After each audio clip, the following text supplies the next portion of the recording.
a colossal engine was built. A network spanning our solar system, forged from the dust of asteroids and the ice of dead moons. It was the greatest achievement our species had ever known up to that point, a monument to our ambition. But its true purpose was never to simply master our home.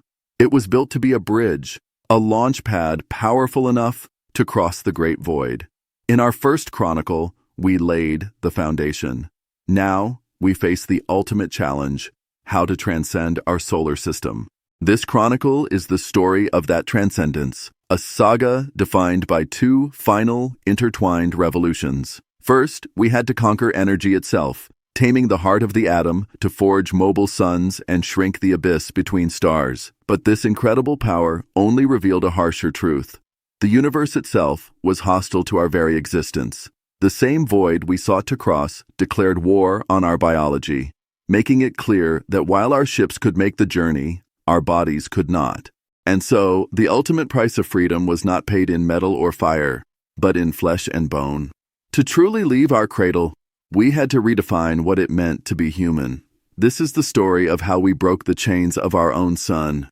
It is the story of the final two steps that turned a planetary species into true citizens of the cosmos. The answer came from the same source that gives life to the stars: nuclear fusion. We made the dream of ancient projects like Daedalus a reality, but on a scale its creators could barely imagine. The principle was as simple in concept as it was godlike in its execution. Instead of splitting atoms, we learned to fuse the lightest ones.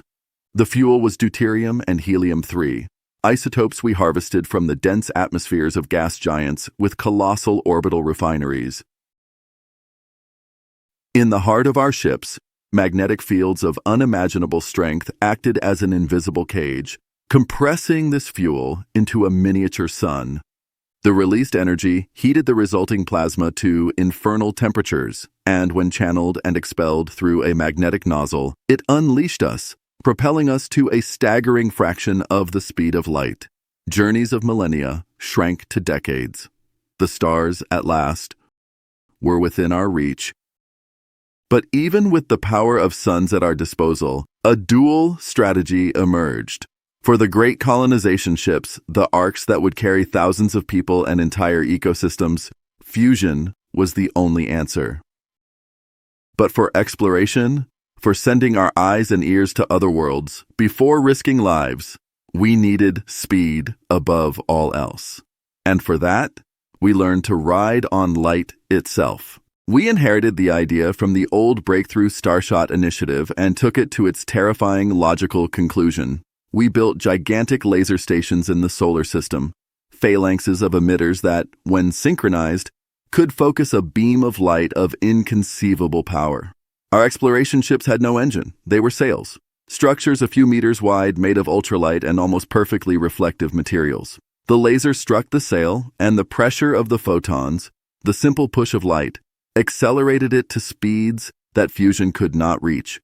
In a matter of minutes, a probe could exceed 20% of the speed of light, turning a 40-year journey into one of just 20. They were our ghostly vanguard, the silent heralds who slipped into new worlds and sent us the first whispers of what awaited us beyond.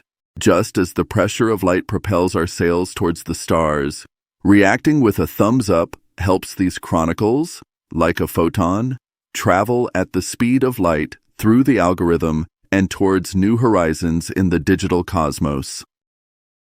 Conquering distance was only half the battle. A journey of 40, 80, or 100 years was still an insurmountable barrier for a human being. Solving this problem forced us to confront time itself. To do so, we developed two parallel solutions, two different philosophies for crossing the interstellar night. The first was that of generation ships, miniature worlds, self-sufficient arcs that did not carry a crew, but a civilization. Those who departed did so with the sacred knowledge they would never see their destination. Theirs was not a mission of arrival, but of continuation. To live, to thrive, and to pass the torch to their children, who in turn would teach theirs. Until a generation born under an artificial sun finally arrived in the orbit of a new world. The second solution was more direct, an attempt to cheat time by stopping it. We perfected suspended animation. It was not a simple frozen dream, but a process of medically induced hibernation that slowed the metabolism to a fraction of its normal rate. The crew was submerged in cryogenic pods where biological time slowed to a frozen crawl, while the ship, governed by an AI, devoured the light years. They would awaken decades later, their bodies barely aged, ready to start anew under a strange sun. And finally, we developed the third and most radical of solutions, one that not only conquered time, but redefined the very concept of travel, mind uploading. We understood that the true traveler was not the body, but the consciousness. We perfected the technology to map the human connectome, every connection of our 86 billion neurons. Once digitized, this information, the essence of a person, could be transmitted as a beam of light across the cosmos. At the destination, a robotic cradle received the transmission, printing the essence of a mind onto a new substrate, whether a cloned biological body or an advanced synthetic form. We weren't shipping bodies. We were transmitting souls. The journey no longer lasted decades. It lasted as long as it took light to cross the abyss. Mind uploading was not just a travel solution. It was the moment humanity redefined itself. We have explored every dilemma and every feat of this technology in a dedicated video that you will find up here and in the description. The galaxy opened before us, but the expansion was not merely a conquest of space. It was the fracturing of humanity itself. As we became a dispersed civilization, the laws, economies, and cultures that had defined us for millennia became obsolete. Earth ceased to be the center of our universe and became a point of origin, an ancestral memory. Upon arriving at New Worlds, we faced our first great test as a galactic species, the dilemma of terraforming. Did we have the right to remake a planet in the image of Earth, or should we adapt ourselves to it? The question divided humanity into two factions. The architects saw the universe as a blank canvas. For them, terraforming was not just an option, but a moral imperative. Their method was one of cosmic brute force, redirecting comets to bombard worlds, seeding them with the waters of life, and injecting greenhouse gases into the atmospheres to warm them. Their vision was of thousands of new Earths, oases of blue and green scattered across the galaxy as a testament to our power. At the other extreme were the preservationists. Marked by the memory of Earth's ecological disasters, they advocated for humility. They argued that every world, no matter how barren it seemed, possessed an integrity that we must respect. To alter a planet that harbored the simplest form of microbial life was not an act of creation, but of cosmic genocide. Their solution was panthropy.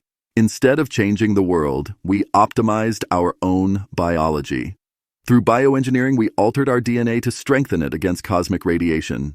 We modified our physiology to thrive under crushing gravities.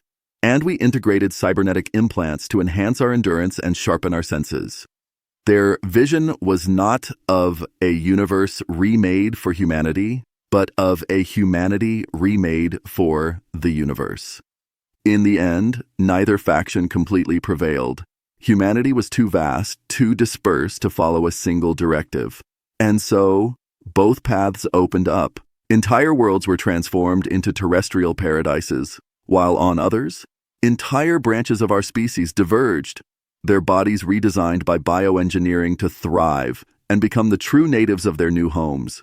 This was the first great fracture, the philosophical schism that proved we were no longer single people. But this philosophical schism was only the catalyst. Physics itself would impose the relentless fracture, the tyranny of distance.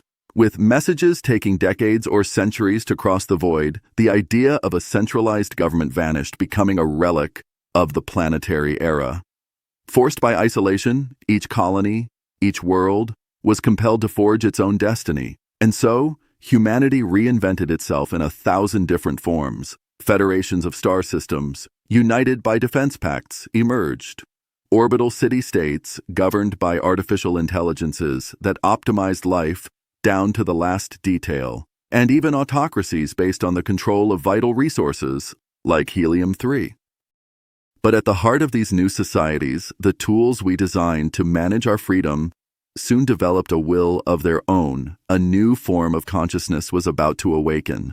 Artificial intelligences became increasingly complex until, one day, they crossed a threshold.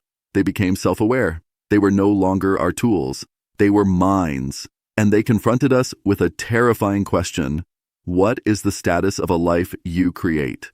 The answer divided the galaxy. Some civilizations granted them full citizenship, integrating them as equals.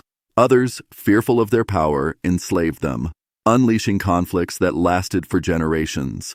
And on some worlds, the AIs simply took total control, governing humans with a perfect cold logic that to many was indistinguishable from tyranny, and to others, a true democracy. Different paths and futures for two intelligent species. Which one do you think was the most dangerous? Let us know your opinion in the comments.